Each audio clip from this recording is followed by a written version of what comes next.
Drive Time with Roz Connors.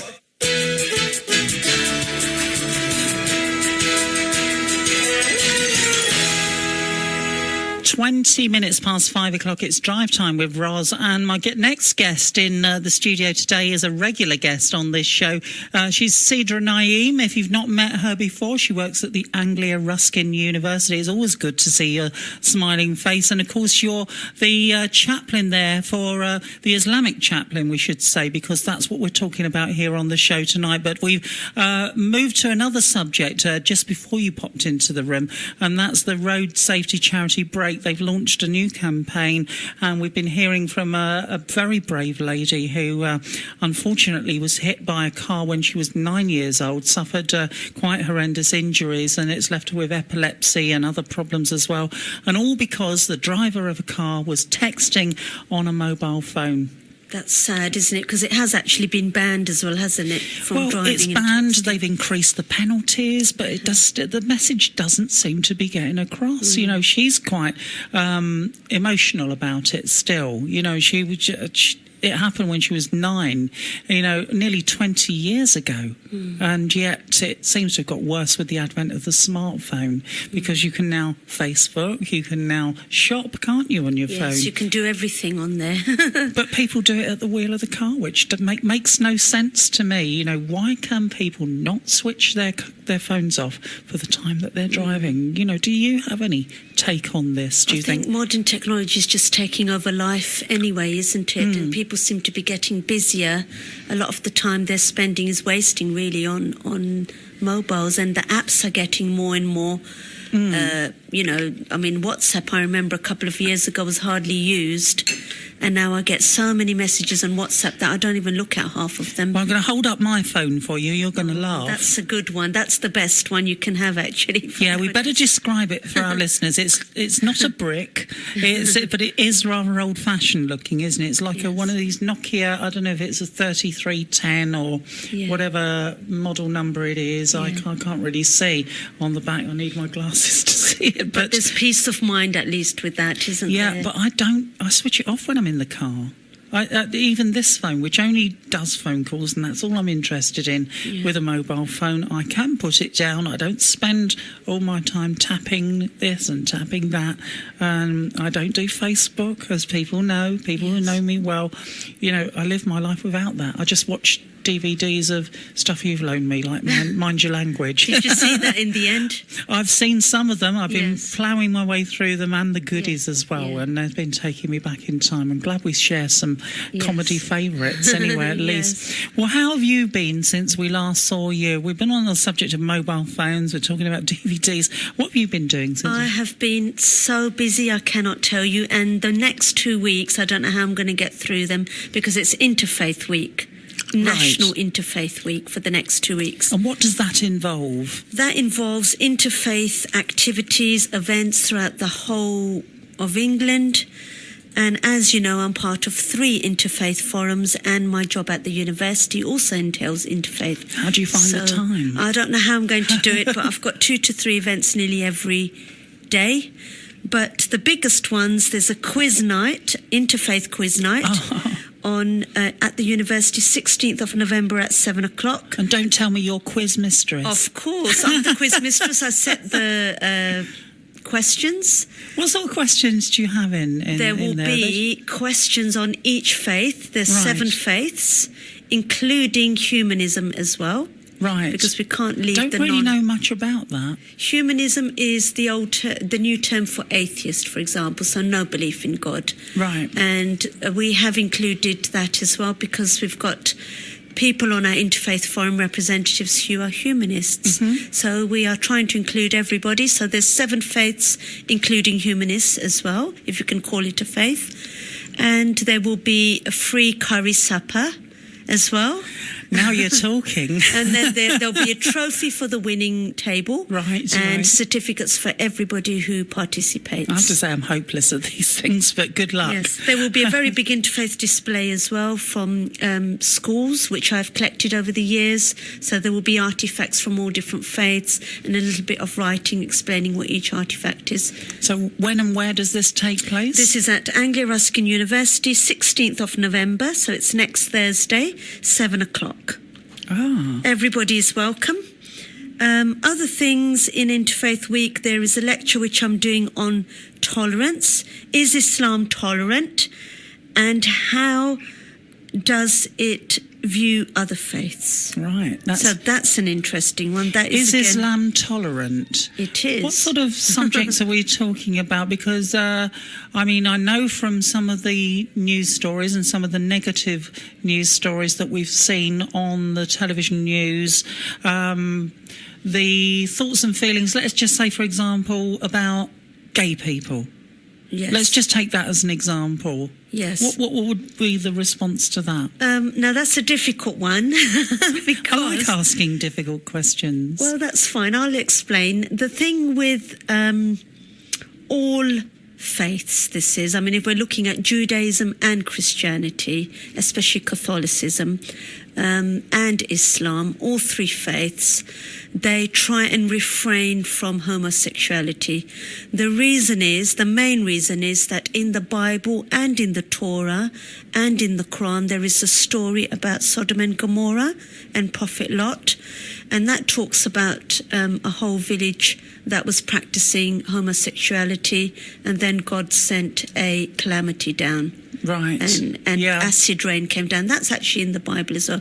So that it's for that reason, really, the main reason why. So the reaction really from Islamic quarters would be negative then, really. And the attitude today, obviously, in modern Britain is we seem to be much more accepting towards homosexuality and other things. Do turn off the radio now if you think this is not suitable for the children. I will give a warning here, but we are talking about some really quite emotive subjects here. Yes. We're living in more enlightened times, more accepting times. Is it a case that Islam is not keeping up? Basically, we can't change the word of God. And with the Quran, it's different in a way to a lot of other scriptures. The way of God as you see it, though, you see. That's the thing, isn't it? Well, it's the word of God that we believe. It's the word of God. And we believe that modern times we do ourselves. We make modern times ourselves. We make the world modern. Whereas God's word is right till the end of time. And if he wanted to change that word, he would send a new book down with new rules. But that doesn't mean we do not like people. It's the act that is not acceptable. And in the university environment where I am, we've got a very big lesbian, gay, bisexual, transsexual society. And in our jobs, we have to include them. We have to support them if there's any advice they need. For example, if there was Muslims who were gay, because this actually came up in my interview when I got the job as a Muslim chaplain there. Do you think a Muslim person who is likely to be gay or LGBT, the transgender, and all that, would they be likely to come forward, or would they more be likely to keep quiet about it? They would keep quiet about it because of the faith, but if they really feel that they are strong, then they would come forward, and we as a chaplain would have to help them, as in, for example, say their families have disowned them and things like that. How would you help them? Well, we would help them in giving them advice and counselling them in a way. And you wouldn't reject them. Well, you can't. No. You're not supposed to in nowadays society. You can't reject them, but you can guide them and maybe refer them to other agencies who can help them. Sure. And also help them in terms of, in case their families have disowned them and what kinds of avenues. Sometimes they're just looking for friends, aren't they? Friendship and support. And mental health as well. Mental health actually is proven is more higher with people, from that type of background, and I'm sure anybody who's gay or lesbian or transgender or anything, they probably tell you they didn't ask to be that way. You know, yes. so this is where the challenge with God and the Bible, or God and the Quran. Yes. And there are lots of things actually that Islam is looking at the moment. And for example, nowadays there is a lot of female hormone in the water.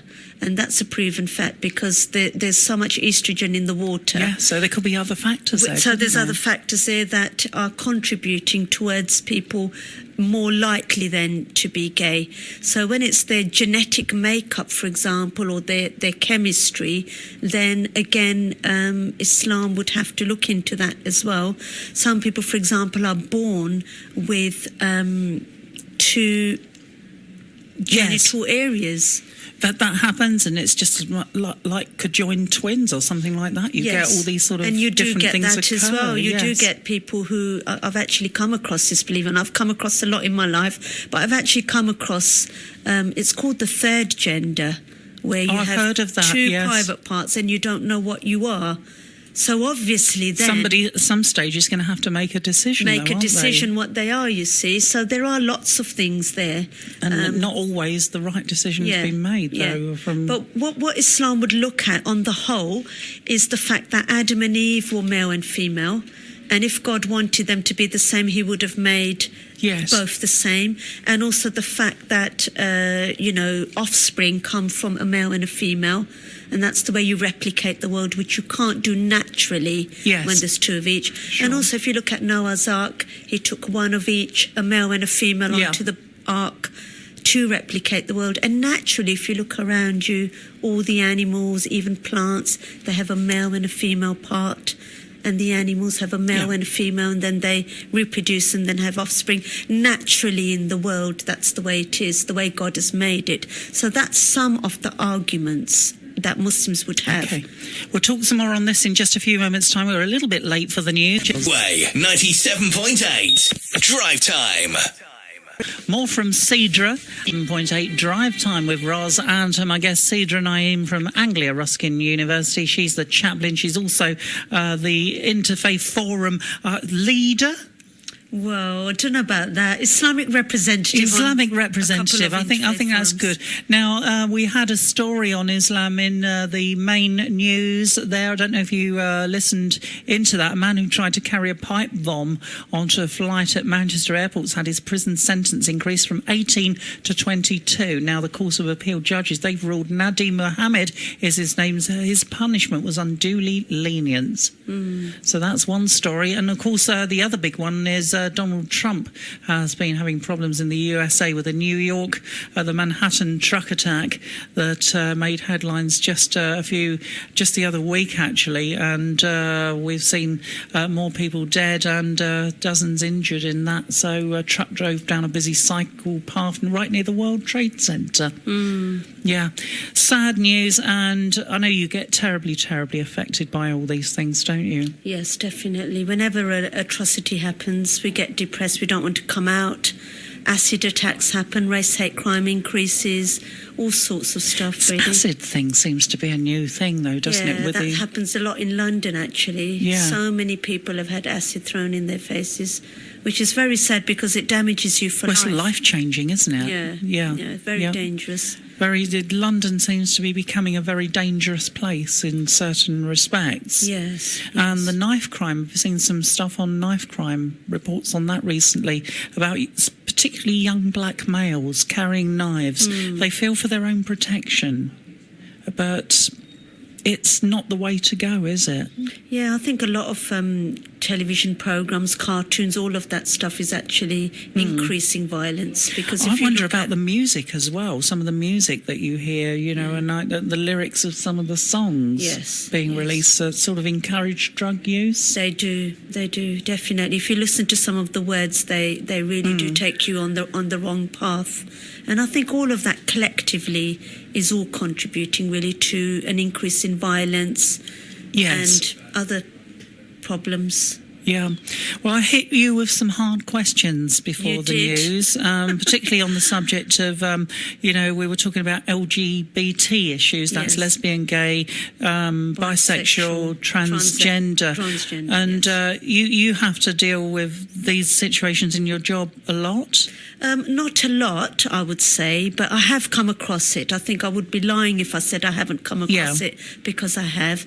And we are trained, as a member of staff from the university, we are trained to be tolerant and lenient.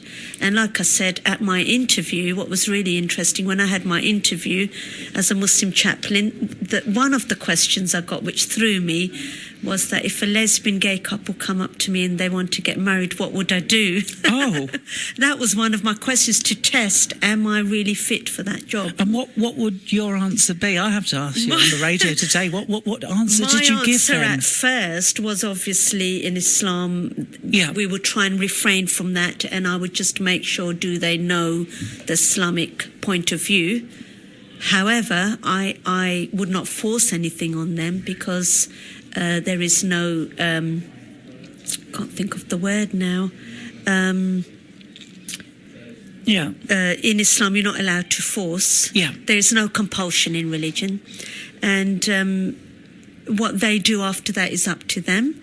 But if they needed guidance in where to go for counselling, or if they wanted support in terms of their families disowning or them, like we say, they could be ostracised by family, or even it could even lead to violence, couldn't it? And I would also go by the policies at the university as well. Yeah. And at that stage, when I said that bit, all the people were smiling at me, nodding their heads, so I knew I'd said the right answer. thing. Yes. But what threw me was there was an imam on the panel, on the interview panel, and I didn't know, am I supposed to please him or am I supposed to please the others? You see? So I think I actually played it quite clever when I think about it now, because I pleased the imam by saying the first bit, that in Islam it's but not you allowed. recognise what it is. So I think I passed the test with him on that bit. At least he knew, yes, she does know her faith. Yeah.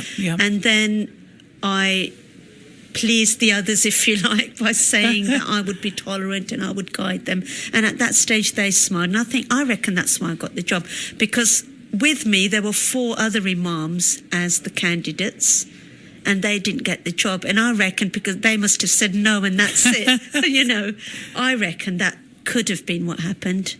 Because I would do wonder sometimes how I got the job as a chaplain when there were 4 imams there. You've been doing this job for some time it's now, been less isn't it? than a year. Just less than a year. So but I'm lecturing as well. Don't forget, that's not just my only role, so I'm a lecturer as well. Sure. For education. But, I mean, if you weren't doing your job well, then they'd probably tell you must be doing your job well. Oh, they love me there. You've proved to them that you're the right choice, or you were the right choice. They absolutely love me because I contribute towards so much stuff there. Well, we love you here as well, don't we? And, I have 6-week reviews with them. There's a global week, not a global week, in Interfaith Week again, I'm bringing in lots and lots of interfaith outfits for a dressing up session. Oh, right. So that's going to be really interesting. So I've got a Buddhist robe and I've got the cassock for a vicar costume. I thought you were going to say you're going to do tarts and vicars.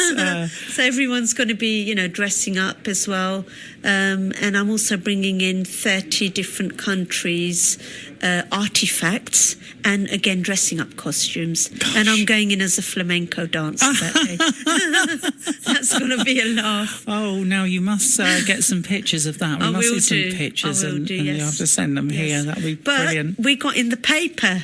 Remember last time more. How negative I was about the paper? Now, which paper is this? This is the Romford Recorder. Romford Recorder, and we had a big multi-faith supper where each person brought in a dish and we shared, and it was something significant for our faith.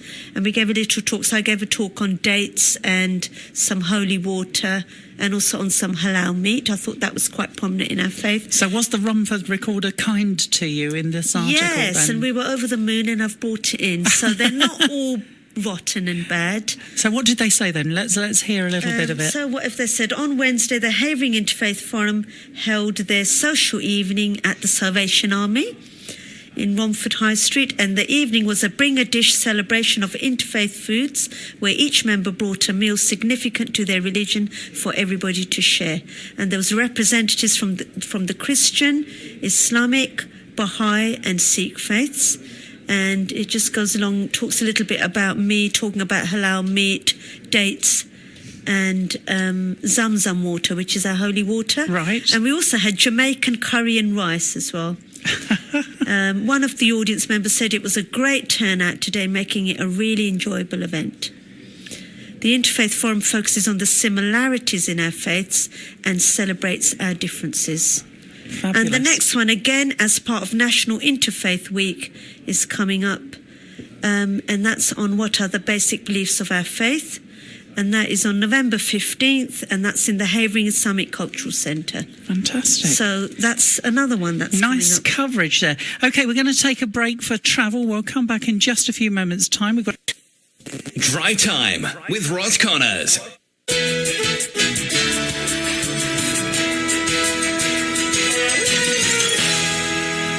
So it's Roz here with the Drive Time Show on a Thursday evening. My guest is Sidra Naeem on the show tonight. And just a tweet out on Twitter, if you haven't seen that, let me tell you that if you fancy being part of a Channel 4 production, the independent company Nimble Dragon is casting for a new daytime Channel 4 series. And they're looking for families and couples to take part.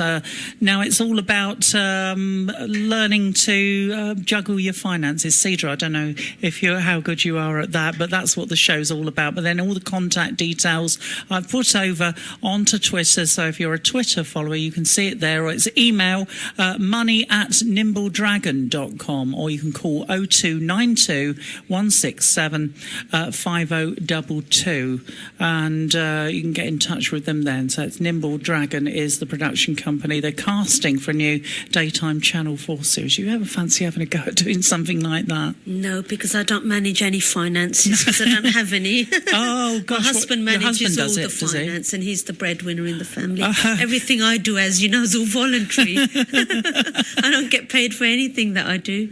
Oh, gosh. Oh, wow. But then that's nice if you have it all managed for you. It means then you can't make any mistakes. Yes, he's good with all that. And like I said, he's the main breadwinner, so he deals with all the finances. Gatesway 97.8. We've got just a moment more from Sidra in the third and final hour of this show tonight. And next, of course, it's your local Gatesway weather. I've got a brilliant show tonight. My guest in this hour, as in the last hour, Sidra Naeem, and we're chatting all about Islam and some of the things that we're highlighting in the news that have been happening recently. Also of the big interfaith events that you can be part of, all about bonding communities together. I quite like that idea. Hope you do too, and that you're going to stay listening. Okay, I guess this hour, Sidra Naeem, reacting to that, what I'm just saying to you, it's just absolutely shocking. I know we're here to talk about Islam, but we're crossing subjects here, and I'm really quite. It takes my breath away when I see this sad, information. Yeah, waste of time as well. I think mobiles. I mean, like your lovely mobile that doesn't have WhatsApp on it and videos and things.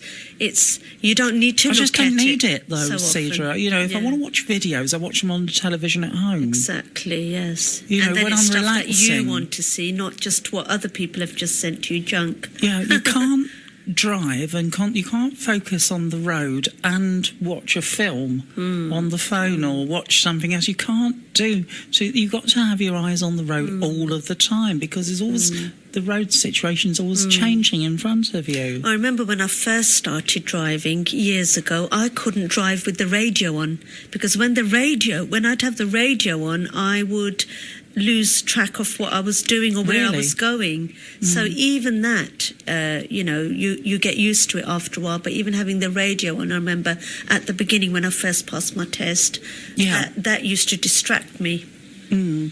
So really, to have full concentration, you don't need any gadgets really around you. We're talking about videos and DVDs. We were talking about Mind Your Language earlier on, which is a show that I know was a favourite of yours. This is a multicultural show. 1979, I think it's copyrighted on the... That's quite groundbreaking, really, for the time of it. And I mean, seeing there's the Indian guy, there's the Spanish guy, there's the German girl, there's the pretty French girl, isn't there? Yes. And they're all mixed together in a class, and they're all meant to be learning English. And the poor, long-suffering teacher and that harridan of a boss that he seems to have. Yes. Would that show work today, do you think? I'm not sure that it would in today's world. I think it's a good programme because it shows how many different cultures there are in the world. And they're all friends and they're all sitting together and they've all got one thing in common, which is learning English. I think it's a really great programme. And I don't really agree when they say it's racist, because I don't think it is, because I don't know if you've seen The Caretaker, who speaks Cockney rhyming slang. Yes, so I they're have, taking the mick out of white British as well. Played by an actor, I have to say, that I used to bump into when I used to work into London, because I used to go around all the area of Piccadilly and everything. And I used to work in a place in the Haymarket which had a bar at the top, and the building where I worked had its own bar at the top. And this actor who played the caretaker in Mind Your Language, his name is Tommy Godfrey, and he used to come into the bar, so we used to see him quite regularly. So it's funny, you know, the way they take the mick out of him as well, and he's white British English, but they take the mick out of him with the Cockney rhyming slang. So I don't actually think it's racist, otherwise they wouldn't have made him Cockney and just focus just on the foreigners. But now, you lived in the East End of London, didn't you, when you was little? Yes. Would you say that you're a Cockney? Yes. You would? Yes, You would. Yes, You would say you're born in the sound out. of Bow Bells. Yeah, I'm an East Londoner and I'm proud of it. And I do have the Cockney twang, especially when I get angry. It all comes out then. Does it? Yeah. And I can't ever imagine you getting angry.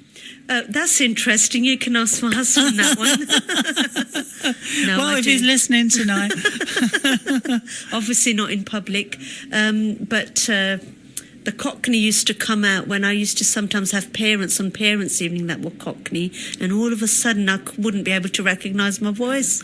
It would be all Cockney, the way I was speaking. Well, I suppose it's nothing to be ashamed of if that's where your roots are, and if you're proud of it. And I had a very happy childhood there, and even now when I go back, I've got lovely, happy memories. I loved school. And I've got nothing to hide, really, that I lived around there. A lot of people hide their East Londoners. Yes. But, well, didn't that's our heritage. Lord Sugar from The Apprentice, he emanated from the East End of London as well. East End, yes. So, yes. A lot and it doesn't mean we're like EastEnders either. A lot of people think you're from East London and then you'll be... Because I remember after East London, when I got married, I moved to Bath and it was all posh there. And when I used to tell them I'm from the East London, they used to keep comparing me to EastEnders. Good gracious, Bath, that must have been quite a culture change. Yeah, but I think I was okay because I was born and brought up in England. I was used to mixing with other kinds of people and it was fine. My accent changed, that's when it became a bit more posh, like it is now. So now you can see it's a bit of both, isn't it? A bit of posh and a bit of Cockney. I don't know what posh is. People call me posh and I don't need to dive. Well, I came from the mean streets of southeast London, so how can I be posh? I don't know. I think it just depends on your job as well. I mean, I've always been in professional roles as a teacher. Yes. You're the best role model the children have got. So you can't say little, you have to say little. It's proper English so that they know how to spell. So I think that has an impact as well. And definitely, I remember when I went to Bath, a lot of people, they'd laugh while I was talking and I'd say, what? And they'd say, oh, you're talking like EastEnders. Oh. So then I sort of poshened up sort of automatically. And now I think I'm a bit of both. I don't know if it's just the job. I think my mum just taught me to talk proper. Yes. That's all she wanted me to not drop the H's and the T's and to learn how to speak properly. She kept saying to me, I don't want you to sound common. That's what she used to say. And as a teacher, like I said, you have to be a good role model, and you need to speak properly so the children speak properly. So that, I think, has a lot to do with it. It all depends on your environment and also your job and everything. We better talk some more about schools in a moment, because we better talk about Islam, the young and impressionable, and some of the things that the work you're doing as well to tackle these problems with the terrorism stories, what we keep hearing, the Islamophobia. We've got to talk about that once again. This is Gateway 97.8. We're really tackling the issues today here on the programme. This is Drive Time with Roz. It's 19 minutes past 6. It's Drive Time from the heart of Eastgate, and a very special edition of the programme today. We're featuring Islam, Islamophobia, terrorism. We're talking about interfaith forums, a right old mixture, really. My guest, Sidra Naeem, she works as a chaplain and a lecturer as well at Anglia Ruskin University. We better add the fact that you're also a lecturer. Yes. What do you lecture in? Education. So I deal with some units in the teacher training programs, the PGC, the Bachelor of Education, the Childhood and Behaviour Studies. I deal with the special needs units, because that's what I used to do before. I was I was a teacher specifically specialised in special educational needs. And with a lot of the Islamic children now, we're being asked to watch out for signs of, being brainwashed by these terrorists. Yes. How are you placed for doing that sort of thing? Well, everybody's prevent trained nowadays, so all the professionals are all prevent trained. And in schools, the school I worked in before, we were prevent trained. So any, child, if they said anything to us, we would be alerted and that kind of stuff.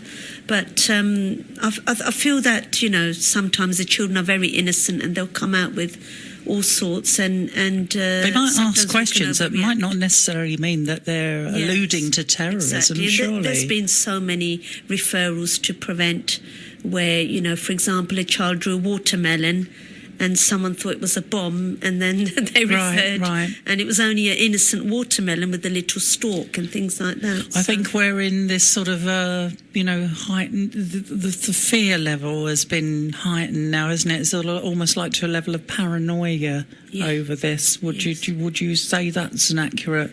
Yes, I think there's too many referrals. When the London Bridge attack happened, when the Manchester attack happened, the police said they get so many referrals in, they haven't got the manpower to simplify them all and then get down to the major ones, and the major ones then slip through, because both of those atrocities that happened, the person who did it had been referred to prevent. One of them, their mother had phoned in, and the local imam had phoned in, and the best friend had phoned in to the police. But the police, somehow, lack of funds, lack of manpower, those criminals got through, didn't they? So the same thing happened in the States with the Manhattan truck incident that we were talking about earlier. That's the one that slipped through the net in America. This guy taken in as an asylum seeker, I think, was living in Florida, but I think the warning signs were there. I think that the services have been alerted several times, but this guy was still out there, and he committed that atrocity, and now President Trump is counting the cost of that. And sadly, in this country anyway, the police have had huge cut down in funds, haven't they? They just haven't got the money. And, I was speaking to a police officer today, and she was saying she works across Essex, Suffolk and Norfolk. Well, it's too big. How on earth? And there's such huge areas and so far apart.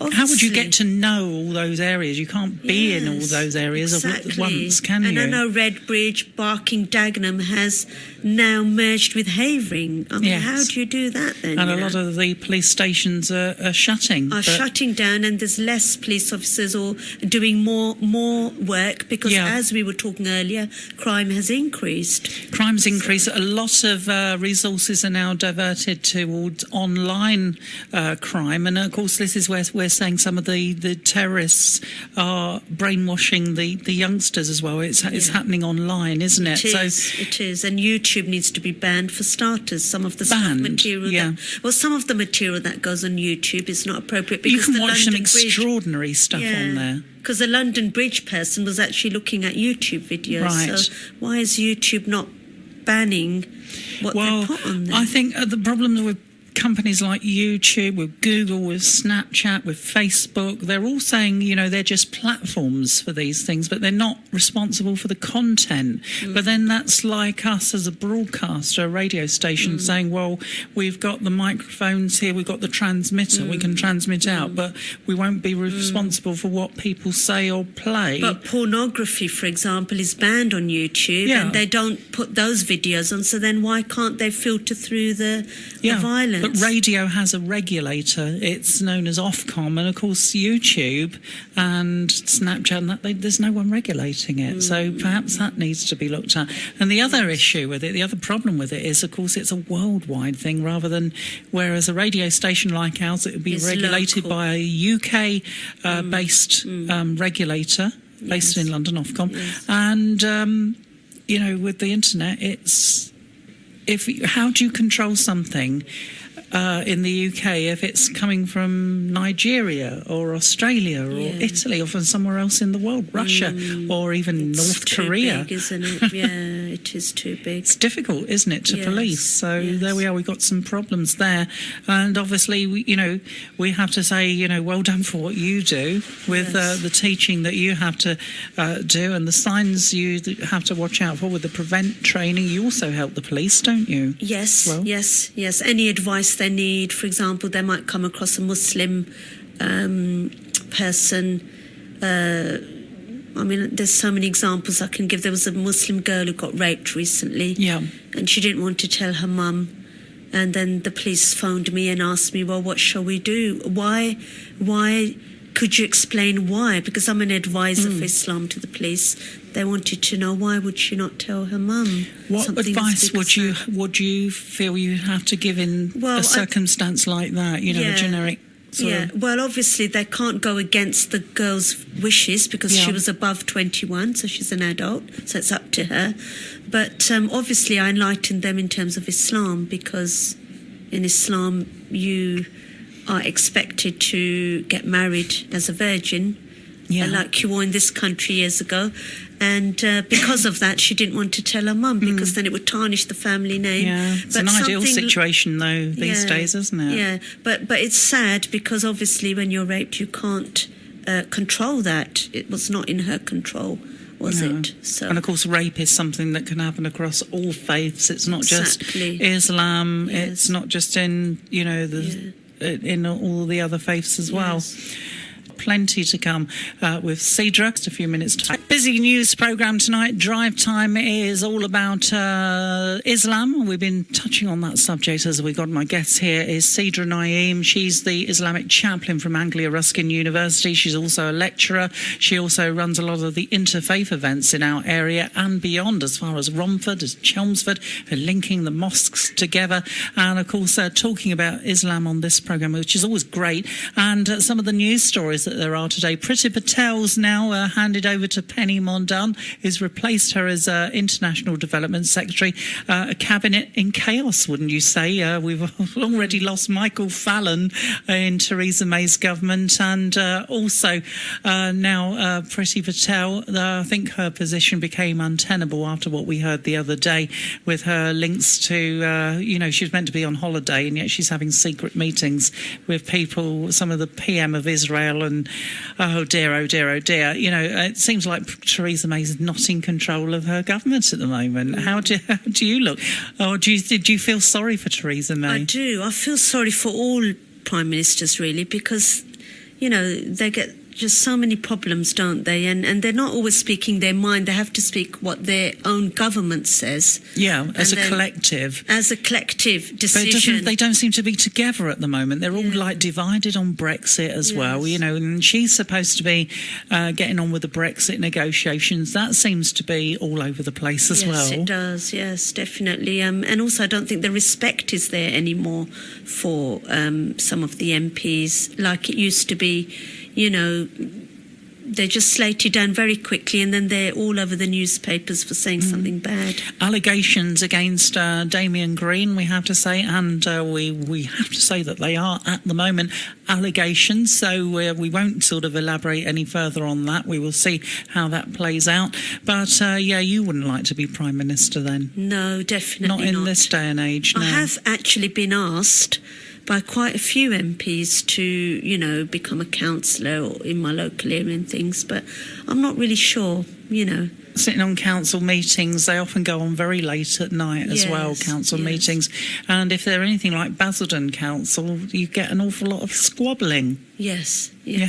Oh, yeah, I've been asked quite a few times by quite a few MPs, mayors, councillors. They feel I'm very You've got the good quality speaker. for it, yes. Yeah. They feel I've got a good, and I do influence a lot of people with what I say and do.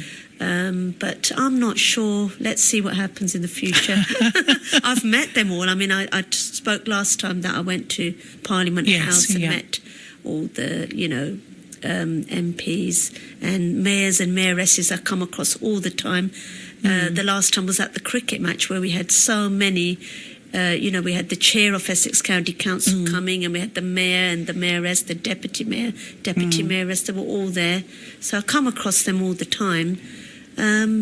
So I can say that I have met and interviewed for radio Damien Green in his role as Ashford MP, Ashford in Kent. Yes. So I have met him, and obviously, we just mentioned him and the allegations made. Well, we'll see how that plays out in the news. But Priti Patel, history now. She's on the back benches. Penny Mordaunt is her replacement as International Development Secretary, and so she is a Royal Navy reservist and a one-time reality TV contestant. I've got to laugh at that. Yes. Oh dear. Sometimes how seriously can I take it all? Anyway, we've got to talk about your interfaith events. That's what you're here to tell us, because there are some things happening. Yes, so I've told you about all the things that are happening in the next 2 weeks for Interfaith Week, but the two activities I mentioned last time, I can feedback on those. Let's hear when Interfaith Week actually is. So Interfaith Week is next week. It's next starting week. from Monday. Right. Okay, and it carries on for 2 weeks. The next week is the proper National Interfaith Week, but a lot of organisations are doing Interfaith Week the week after because it's just too much to fit in. There's just so much going on. So I already spoke to you about the quiz night, the lecture on tolerance. Is Islam tolerant and how does it view other faiths? We've got a visit to Chelmsford Mosque organised as well, where I'm taking some of the university students. Now, I've been there, and that was fantastic, I have to say. Yes. And the two that went, which were very, very successful, one was the very big multi-faith event in Colchester. That's the biggest multi-faith event that happens in Essex. And there were just hundreds of people. And I was actually given the privilege to introduce Stephen Timms, who is the MP and chair of the All-Parliamentary Group on Faith. Oh, that's fantastic, isn't it? I felt very special that day, actually. Very privileged, There was plenty of imams there, plenty of other important people there. So people from all faiths go to it as well, or just Muslims? All faiths. Yeah. And each and every faith was represented there, including denominations within the faiths. Like the humanists, the ones you were saying as well. Jehovah Witnesses. Oh, yes, is it Mormons? Mormons, yeah. Mormons, there you go. The Baha'i faith, which is also very minority. Sikhs. Bhangra dancers were there. Lots of food. The food was all Moroccan, and that was absolutely brilliant. So that went very, very well. And the other one, which I might have sent you details for, and I mentioned it last time, was a very big Islamic exhibition in Colchester that was in the same place, where I was privileged to do 6 lectures, 3 on each day, all on topics to do with Islam and interfaith. So the topics were scientific miracles in the Quran, immigration of Islam into Britain, which I talked a little bit about last time when we talked about Victoria and Abdul, and the golden age of Islam were the top three lectures packed out where we needed more chairs. It went really, really well. We had all walks of life there. We had police coming, counsellors, mayors. We had school teachers coming with all my remit that I have with schools. Just people from all over came, and it was really nice. We had henna tattoos there. We also had calligraphy there, Arabic calligraphy. So lots and lots of other things going on, as well as displays, museum-type displays like you get in the British Museum on the history of Islam in Britain and things like that. So it went really well. There was 600 people across the 2 days because it was a 2-day exhibition.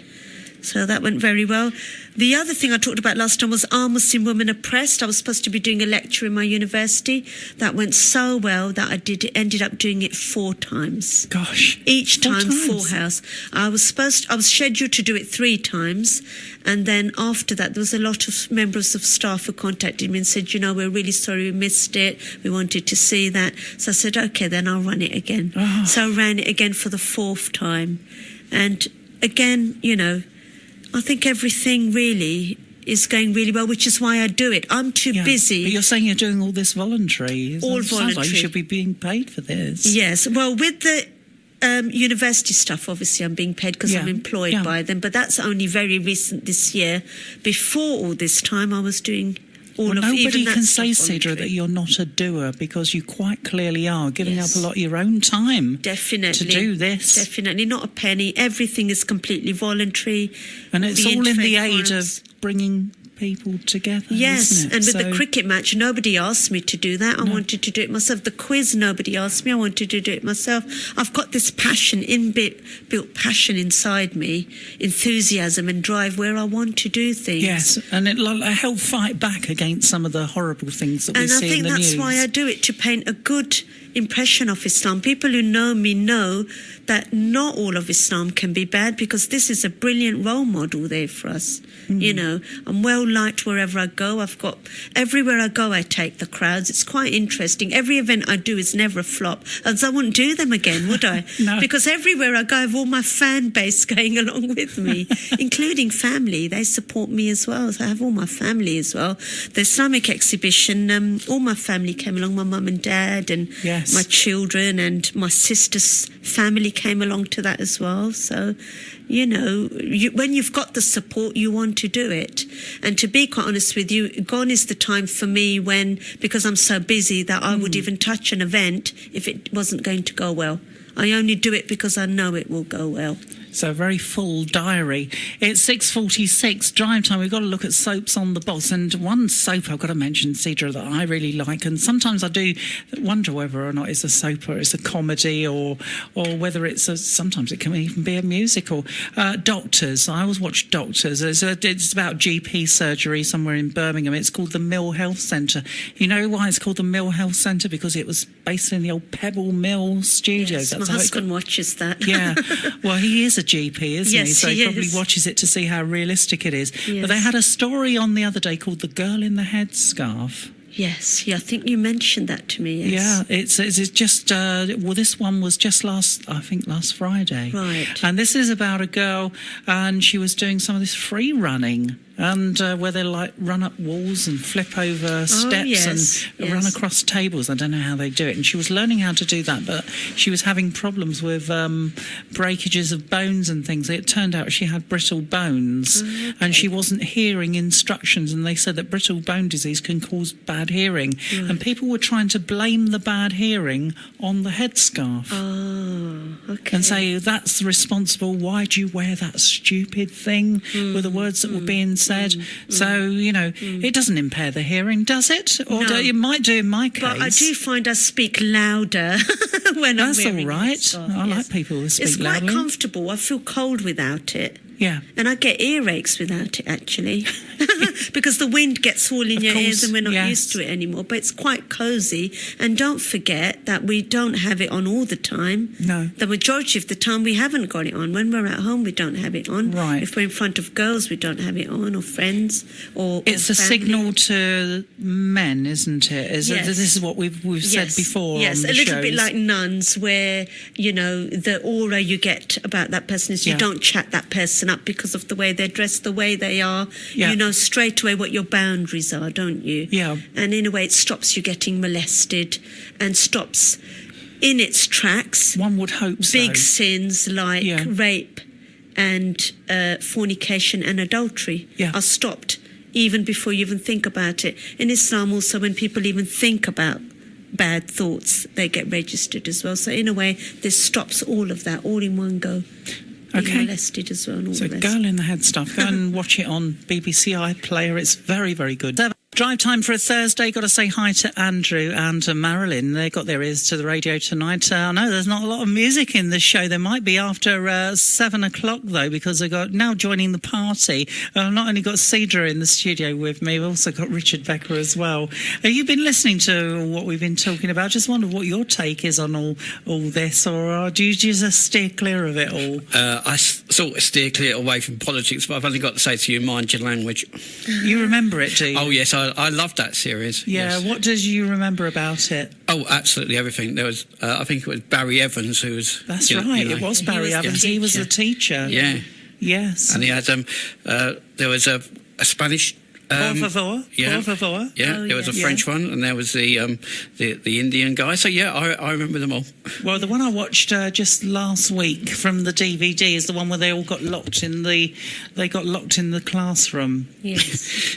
By the caretaker, and they were waving out the window to try and get attention to get somebody to let them out. And I think they stayed in there pretty much all night, didn't they? Yes. And you know, they got let out the next day, and then poor old Barry Evans gets locked in with the lady at the very end of it. Very, very funny. I think that show would go down well today anyway. Yeah. I think so.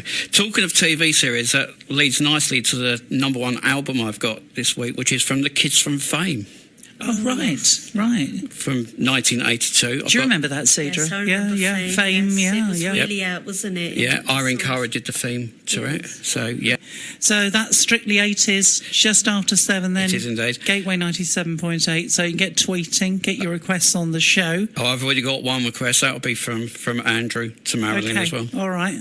And with Cedra, you know, you've got to think about perhaps some requests yourself tonight, because you're an 80s girl, aren't you? Yes, definitely. That was my teenage years, yes. I'll play Like a Prayer for you. Yes. Okay, and you can listen to that on your way home. Thanks for being such a splendid guest tonight as well. Is there anything we've forgotten? Because we've got about 3 minutes of the show left. Is there anything that we need to mention before you go tonight? No, just to say thank you very much, really, for having me on the show as usual. And I'm always given a very big, lovely, warm welcome when I come in. And thank you for making me part of the team, because I really do feel part of the team here. Well, you are, and we hope to see you back here again next month. Yes, definitely. For another session. And let's hope that the bad news is the news stays quiet, and that we don't get any more incidents out there. And best of luck with the lecturing and with your work as a chaplain at the Anglia Ruskin University. Thank you very much. Thank you.